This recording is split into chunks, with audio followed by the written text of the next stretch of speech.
پھر یہ غداری کر کے گندی گالیاں کھا کے معمولی اہلکاروں سے وزیر اعظم کے لیول کے لوگوں کے طاقتور حلقوں کے سامنے، تو ان کے لیے کوئی اتنا مسئلہ نہیں ہے انہیں۔ عمران خان نے، انہیں مسئلہ یہ تھا کہ عمران خان نے کیوں عوام کو بتایا کہ ہمیں گندی گالیاں ملتی ہیں۔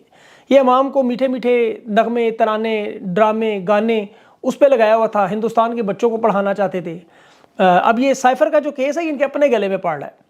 اس کی وجہ دیکھیں، ان کے اپنے پرانے ایک ڈاؤٹ ہے طاہر اشرفی صاحب، انہوں نے بھی انکشاف بھی کیا ہے کہ قمر باجوہ صاحب سے جب میں نے پوچھا کہ سابق وزیر اعظم عمران خان کا جو دورہ روس تھا اس میں آپ کی مرضی شامل تھی، تو اس کا کہنا ہے کہ باجوہ صاحب نے میرے سامنے کنفیس کیا، جرم کا اقرار کیا، ہاں مجھے سب پتہ تھا، ہم نے عمران خان کے ساتھ مل کر روس کے دورے کی منصوبہ بندی کی امریکہ کو۔ لیکن باجوہ صاحب کیا کہتے رہے، عمران خان کا جب سائفر ہے تو کہتے ہیں یہ اپنا اس عمران خان کا فیصلہ تھا۔ یہ بہت بڑی ہڈی ان کے گلے میں بننے جا رہا ہے۔ اور دیکھیں سب جانتے ہیں کہ ارشد شریف کی شہادت کی وجہ یہ سائفر، عمران ریاض کی جبری اغوا کی وجہ یہ سائفر، صابر شاکر کی جلا وطنی کی وجہ یہ سائفر، عمران خان کے ساتھ جو ہو رہا ہے، پاکستان کے ساتھ جو ہو رہا ہے، یہ سائفر ہے سارا، CIA کا کردار ہے، حکومت چھین لی گئی۔ آج پاکستانیوں کے ساتھ جو کچھ ہو رہا ہے، دیکھیں ارشد شریف کے پاس یہ سائفر سب سے پہلے آ چکا تھا، عمران خان اور شاہ محمود سے بھی پہلے، اور دینے والے بھی وہی لوگ تھے جن کے ساتھ ارشد شریف کام آپ کو پتہ ہے ماضی میں کرتے رہے طاقتور حلقوں میں۔ اب یہ اخبار جو امریکی اخبار انٹرسیپٹ کو ملا تھا سائفر، وہ بھی کوئی گمنام مجاہد ہی ہیں۔ اب دیکھیں جو زبان امریکہ نے اس میں استعمال کی وہ بڑی غلیظ، اور پاکستان کی عوام کو تو چھوڑیں، امریکہ کی اپنی عوام، اپنے سرکاری افسران کو جنہیں طاقت کے استعمال ہے اس طرح کریں تو انہیں رگڑتے ہیں۔ ڈونلڈ لو کی جب سینٹ میں انویسٹیگیشن ہوئی، وہ بیٹھا، اس کی ذرا حالت دیکھیں آپ، اور پھر جن لوگوں نے عراق افغانستان میں معاملات کیے انہیں بھی ان لوگوں نے سینٹ کی انکوائریوں میں کس طرح رگڑا ہے، ان کو باقاعدہ قانون کے کٹہرے میں لائے۔ لیکن چونکہ CIA کا براہ راست حکم تھا کمپنی کو کہ سائفر غائب ہوا ہے، گمشدہ ہوا ہے، ہماری بدنامی ہوگی، تو ارشد شریف کو بھی راستے سے ہٹایا۔ کمپنی کو پتا تھا کہ یہ شاید عمران ریاض کو بھی مل گیا ہو، ارشد شریف نے کاپی دے دی ہو۔ پھر ارشد شریف کو تو دیکھیں انصاف مل نہ سکے شاید اس دنیا میں، لیکن اس کے ظالموں کا جو اس کے مجرم ہیں ان کا انجام برا ہے۔ یہ میرے رب کا نظام ہے کہ ظالم جتنا مرضی ہو۔ ابھی دیکھیں پولیس والوں کو جو کینیا میں بحال ہوئے، پروموٹ ہوئے، انہیں کلیئرنس لیٹر جو ملا وہ پاکستان سے ملٹری اتاشی نے کینیا کی حکومت کو دی۔ ذرا اندازہ کریں، تاکہ کل یہ کیس اگر انٹرنیشنل کورٹ میں کوئی اوورسیز پاکستانی لے جائے اور کہے جی دیکھیں یہ معاملہ ہوا تو ہمارے پاس ثبوت ہو، جی پاکستان نے تو ہمیں باقاعدہ کلیئر کیا ہوا ہے، ہمارے ساتھ تعاون کر رہے ہیں۔ اب ارشد شریف کی بیوہ ہیں وہ جویریہ صدیقی، وہ لکھ رہی ہیں کہ 2 مہینے سے سپریم کورٹ میں ارشد شریف کیس کی قتل کی سماعت نہیں ہو رہی، تاریخ ہی نہیں مل رہی، اور اسی طرح عمران ریاض کو بھی 2 مہینے ہو چکے ہیں سپریم کورٹ میں، اس کی بھی کیس کی باری نہیں آ رہی، کوئی سننے کو تیار ہی نہیں۔ اور جس طرح پھر انہوں نے باجوہ صاحب کو جانے دیا، بھی ساری چیزیں ثابت کرتی ہیں کہ انصاف یہ کبھی نہیں کرنا چاہتے۔ لیکن اس کا حال پھر کیا ہوتا ہے، معیشت دیکھ لیں، معیشت آج اسٹاک ایکسچینج میں بلڈ بات ہوا، تباہی بربادی ہوئی اکانومی کی، انویسٹر سر پہ ہاتھ رکھ کے رو رہا ہے، اربوں کا نقصان، شیئر مارکیٹ تباہ ہوئی، پاکستانی روپے کی قدر میں کمی ہوئی، معیشت میں جو اس وقت غیر یقینی صورتحال ہے، کسی کو سمجھ نہیں آ رہی کرنا کیا ہے۔ اب ان کے پاس انا، ضد، غصہ، انتقام، نفرت، عداوت اور حسد ہے، 75 سال کی حکمرانی ہے۔ دوسری طرف جو بجلی کا آپ کا انتظام دیکھ رہے نظام، وہ آتش فشاں تھا جسے عمران خان نے کنٹرول کیا ہوا تھا۔ 2021 میں دیکھیں IPPs کے معاہدے میں دیکھ رہا تھا، اس کی ادائیگی ڈالروں کی جگہ روپوں میں خان نہ کرتا، ان کو آڈٹ نہ کرتا، آپریشنل کاسٹ نہ کم کرتا، تو یہ شریف اور زرداریوں کے جو معاہدے تھے، آپ یقین کریں آج جو ستمبر میں 90 روپے یونٹ جا رہا ہے، یہ کم از کم 250 روپے یونٹ تک چلا جاتا، تو آپ کی چیخیں نکل ہی نہ سکتی، مریض تک تو پہنچنا دور، نکلتی ہی نہیں۔ کمپنی کو $177 کا ڈالر، 33 ارب کی برآمدات، 33 ارب کی فورن ریمیٹنس اور 12% مہنگائی، 6% اکانومی، کسان کارڈ، لنگر خانے، مزدور روزگار، 15% انٹرسٹ ریٹ، ڈرون حملے بند، دہشت گردی بند، چوکیاں ختم۔ 30 سال میں 3 سال کی بہترین حکومت عمران خان کی گوارا نہیں ہوئی۔ آج 340 کا ڈالر ہے، اوپن مارکیٹ میں مل ہی نہیں رہا، 6 ارب کی برآمدات، 6 ارب کی فارن ریمیٹنس میں کمی، اور 40% مہنگائی ہوگی اور 25% انٹرسٹ ریٹ ہو گئے، GDP مائنس میں چلی گئی، اور آج ایسے وزیر لگانے پہ مجبور ہو گئے جن کے دودھ کے دانت بھی شاید نہیں گرے۔ وہ بلوچستان میں نگران حکومت کے 25 سال کا نوجوان میر جمال خان ریسانی، کھیلوں اور اس کا وزیر انہوں نے لگا دیا۔ ذوالفقار علی بھٹو کا ریکارڈ بھی توڑ دیا اس نے۔ بلوچستان کا یہ سب سے کم عمر، جس کے دادا گورنر، چاچا سینیٹر، دوسرا چچا وزیر، خاندان سارے کا سارا حکومت میں تھرو آؤٹ۔ جنوری میں پیپلز پارٹی جوائن کرتا ہے، باپ پارٹی اس نے جوائن کی، والد اس کا حملے میں شہید ہوا، اچھا آدمی تھا اس کے والد، لیکن اس خاندان کی ہمیشہ کمپنی کے ساتھ بڑی گہری وفاداری رہی۔ اب شاید ڈھونڈ رہے ہوں کہ بچے جو نکروں میں ہوں، نیپیوں میں، انہیں بھی کوئی وزارتیں مل جائیں، لگا دیں جس کو مرضی۔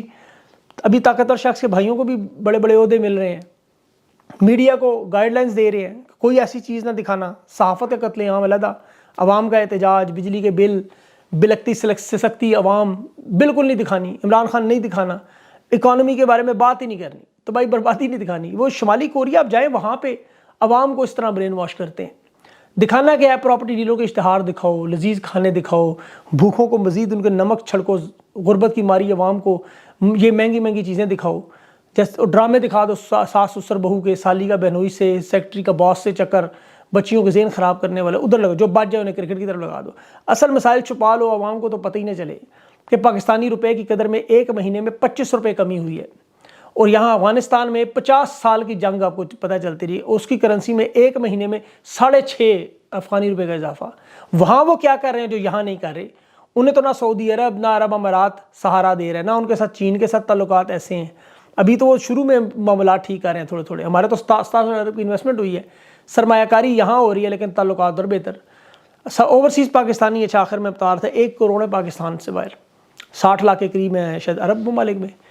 ابھی دبئی سے ایک بزنس مین سے کل پرسوں بات ہوئی، وہ کہہ رہے ہیں 1600 ووٹ جو ہے وہ میں نے اپنے حلقے میں ٹھیک کروائے، لوگوں کو سمجھایا آپ بھی یہ کر سکتے ہیں، سٹارٹ یہاں سے کریں۔ ملک گبون افریقی ملک، اس کی بغاوت میں قصہ ہوا ہے، مزے کا قصہ یاد آ گیا مجھے، فوجی بغاوت۔ یہ افریقہ کا ایک ملک ہے جہاں کینیڈا، فرانس، امریکہ کو بڑا غصہ آ رہا ہے جی، بغاوت ہوئی ہے فوجی۔ اچھا یہاں پہ جو قائم مقام صدر لگا ہے، یہ جو برطرف کیا ہوا صدر ہے علی بونگو، اس کا بڑا وفادار اور قریبی بندہ، جنرل برائس اس کا نام ہے۔ یہ فوجی بغاوت، کرپشن، اقتدار اور طاقت کی جنگ ہے۔ بونگو خاندان کوئی 55 سال سے گبون پر حکمرانی کر رہا ہے، جس طرح نواز شریف کر رہا ہے، زرداری کر رہا ہے۔ اس نے آؤٹ آف دی وے، جس طرح ذوالفقار علی بھٹو کو یہاں یا ضیاء الحق کو ترقی ملی، اور اسی طرح اس میں بھی علی بونگو نے اپنے خاندان کے وفادار جرنیل کو مراکش میں سے لا کے اپنے بھائی کرنل فریڈرک کو ہٹا کے انٹیلیجنس کا سربراہ لگایا۔ 2 سال میں اس کے مخالفین پر اس نے آپریشن کیے، خفیہ ایجنسی بنائی، اس کی صدارتی گارڈ کی سنبھالی، 300 بندے اپنے رکھے، بڑی کمپنیوں، کانکنوں، ٹھیکیداروں کو جو باہر سے آئے ان سب پر ان پر مال چھینا، ترانے، نغمے، ڈرامے، گانے بنائے۔ اس نے ایک گانا بھی بنایا، اس کی لائن لکھی کہ میں عزت اور وفاداری کے ساتھ اپنے صدر علی بونگو کا دفاع کروں گا۔ یہ شخص خود کروڑ پتی ہو گیا، بونگو خاندان کی کرپشن کا فرنٹ مین تھا، امریکہ میں ان کی ملینز میں پراپرٹیز ہیں وہاں بونگو خاندان کی، اور یہ ان کا ایجنٹ بھی تھا۔ اور یہاں پر اس کا ایک بڑا مشہور جملہ جو میں سوچ رہا تھا میاں نواز شریف صاحب کا بالکل ایسے ہی جملہ، اثاثوں کے بارے میں جب پوچھا تھا کہ آمدنی سے زیادہ کیوں، تو انہوں نے کہا بڑا ملتا جلتا۔ میاں صاحب یہ کہہ چکے ہیں بھائی اثاثے میرے ہیں، آپ کو کیا تکلیف ہے؟ تو بونگو نے بھی یہی جواب دیا جو اس نے کیا۔ پھر جو مشرف نے نواز شریف کے ساتھ کیا، بھٹو کے ساتھ ضیاء الحق نے کیا، وہی کرپٹ، بدیانت، ان تمام کرداروں میں جن کی نام اور شکلیں ایک جیسے ہیں لیکن کردار ایک جیسا، اس نے علی بونگو کے ساتھ وہی کیا جو یہاں ہو چکا ہے۔ اور یہ چیز ثابت کرتی ہے کہ دیکھیں ان سب لوگوں کا کردار ایک ہے، طاقت، کرپشن اور اقتدار کی جنگ میں یہ لوگ سب ایک جیسے ہیں، چاہے معاشرہ، لیکن خاص طور پر افریقی ممالک میں وہاں آئے دن بغاوت ہوتی ہے، آئے دن کو اٹھ کے حکومت بدل جاتا ہے۔ تو یہاں پہ بھی یہی حالات ہے تقریباً اس وقت، آپ کو پتہ ہے ابھی میڈیا کنٹرول ہے، سب کچھ معاملات سارے کنٹرول ہیں، اکانومی تباہ و برباد ہو چکی، سب معاملات بالکل زمین سے جا لگے۔ لیکن وہ ابھی شاید کہتے ہیں راک باٹم ہٹ کرنے کا ٹائم نہیں آیا، تو جب وہ راک باٹم بالکل تہہ پہ ہم ہٹ کریں گے تو اس وقت تبدیلی شاید واقعی دوبارہ ہوگی۔ اس وقت تک ہمیں سارے مسائل، مجبوریاں دیکھنی ہیں، لیکن انشاءاللہ اس کا انجام اللہ بہتر کرے گا۔ اللہ سے دعا کریں، مایوسی کفر ہے، آپ کو پتہ ہے، یہ سب کچھ انشاءاللہ ٹھیک ہوگا۔ نہ سمجھ آیا کر تو افغانستان کو دیکھ لیا کرے گا، وہاں ٹھیک ہوگا تو یہاں بھی انشاءاللہ ٹھیک ضرور ہوگا۔ اپنا خاص خیال رکھیں، اگلی ویڈیو تک کے لیے اجازت دیں، اللہ حافظ۔